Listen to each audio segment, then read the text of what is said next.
जय श्री राम दर्शकों, आपका अपने चैनल बंगलामुखी ज्योतिष केंद्र में हार्दिक स्वागत है, अभिनंदन है। कैसे आप लोग? प्रभु से ये प्रार्थना ही कामना है आप सभी स्वस्थ होंगे, खुशहाल होंगे। आज मैं आपको 2024 की प्रथम एकादशी के बारे में बताऊंगा।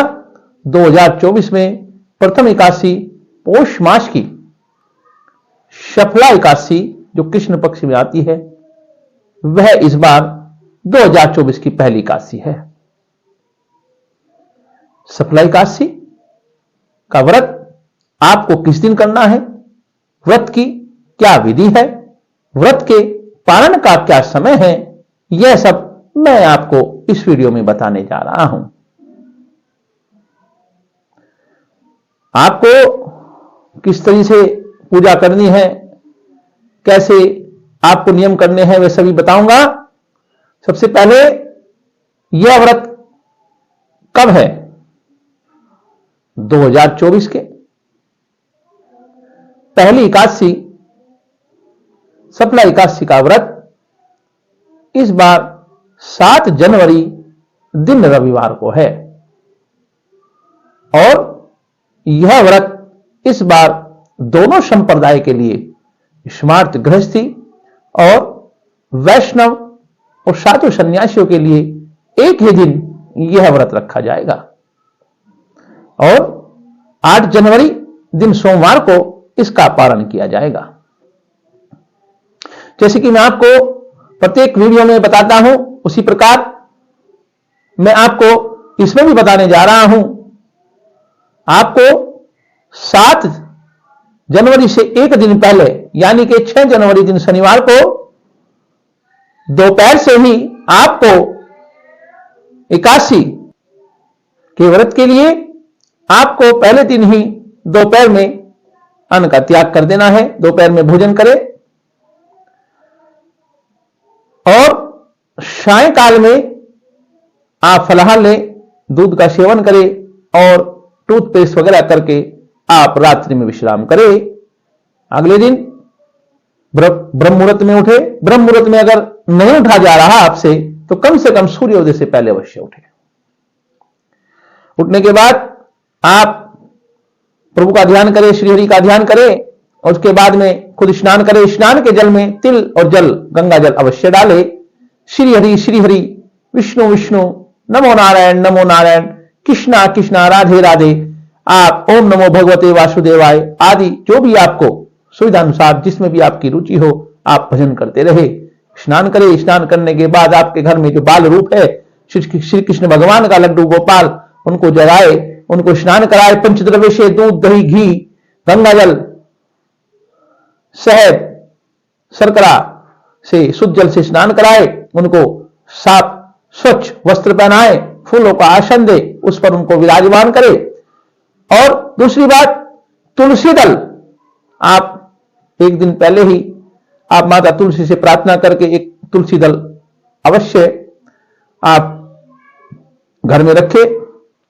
फिर उसके बाद में उनको आसन पर विराजमान करके 3 बार आचमन करें। केशवाय नमः, नारायण माधवाय नमः, हस्तम प्रक्षाल्यो, हाथ धोए। उसके बाद में हाथ पर गंगा जल, वो सफेद तिल और साथ में कुछ दक्षिणा रखकर संकल्प ले।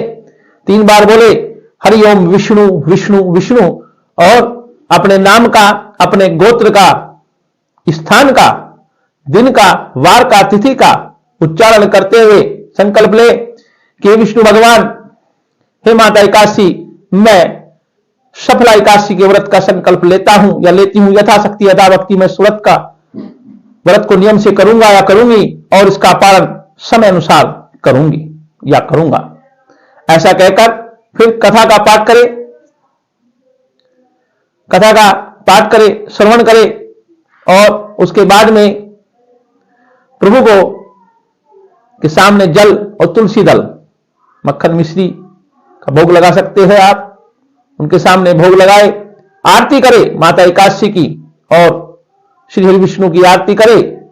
उसके बाद में पूरा दिन आप ब्रह्मचर्य का पालन करें, झूठ न बोले, किसी की निंदा ना करे और हो सके आप ड्यूटी पर हो तो वहां पर श्वास के साथ जब भी आपको समय मिले, जब भी आपके ध्यान आए, तभी आप विष्णु विष्णु, नमो नारायण, ओम नमो भगवते वासुदेवा, श्री कृष्णा आदि मंत्रों का, आदि नामों का आप उच्चारण करते रहे, जप करते रहे। सायंकाल में अगर आप निर्जल व्रत रह सकते हो तो निर्जल रहे, अन्यथा सायंकाल में आप फलाहार ले। रात्रि में भी आप श्री हरि के नामों का उच्चारण करते रहे, भजन कीर्तन करते रहे। और अगले दिन प्रातःकाल उठकर इसी प्रकार स्नान करने के बाद में आप इसके पारण की तैयारी करें। पारण किस समय है? पारण का समय है प्रातःकाल 7:15 से 9:20 के मध्य इसका पारण करना है। इसका पारण की विधि क्या है? इसकी विधि यही है, हो सके किसी ब्राह्मण को बुलाए, यथाशक्ति उनका सत्कार करे, आदर सहित उनको आसन देकर उनको वहां पर बैठाए, उनके चरण स्पर्श करे, उनके हाथ धुलवाए, उनको भोजन परोसे, चावल बनाए और उनको भोजन परोसे। भोजन परोसने के बाद तुलसी दलवसिया हो उसमें भी, और साथ में भोजन परोसने के बाद उनको भोजन कराने के बाद गौग्रास और पक्षियों का, श्वान का सभी ग्रास निकालने के बाद में आप स्वयं पारण करें। अगर ब्राह्मण को नहीं बुला सकते तो आप एक ब्राह्मण के भोजन की कच्ची सामग्री, चावल, दाल, आटा, जो भी आपकी सामर्थ्य हो, मीठे के लिए उसमें मीठा, कुछ दक्षिणा आप किसी मंदिर के पुजारी को या किसी ब्राह्मण को आप उसके घर पहुंचाए। उसके बाद में गाय को भोजन कराए, स्वयं भोजन करे, व्रत का पारण करे। इस प्रकार आप इस एकादशी का पालन करेंगे। जैसे कि इसका नाम है सफला एकादशी, ऐसे ही इसका व्रत करने से आप आपको भगवान का सानिध्य प्राप्त होगा। आप अपने पूजा जप तप कर्म में सफल होंगे। आप अपने जो ये सांसारिक मोह माया जो आप इस पृथ्वी पर हो, जो जरूरतें होती है, जैसे कि मां लक्ष्मी की जरूरत होती है, आपको उनकी कृपा प्राप्ति होगी। आपको धन, आपको मान सम्मान, आपको यश कीर्ति वैभव सब प्राप्त होगा। आप, जैसे मैंने आपको बड़े साधारण तरीके से बताया, अगर आप ऐसे करोगे तो यकीनन आपको विष्णु भगवान की कृपा प्राप्त होगी, काशी माता की कृपा प्राप्ति होगी और आप इस लोक में सुख भोग कर आप प्रभु के सानिध्य में पहुंचोगे। आपको प्रभु का सानिध्य प्राप्त होगा। आपको आपके घर में अखंड अन्न का, अखंड धन का, अखंड वैभव का आपको प्राप्ति होगी। इस प्रकार आप व्रत करें और जो नए दर्शक हैं वह अपने इस चैनल को सब्सक्राइब करें, वीडियो को लाइक करें, शेयर करें। धन्यवाद। जय श्री राम।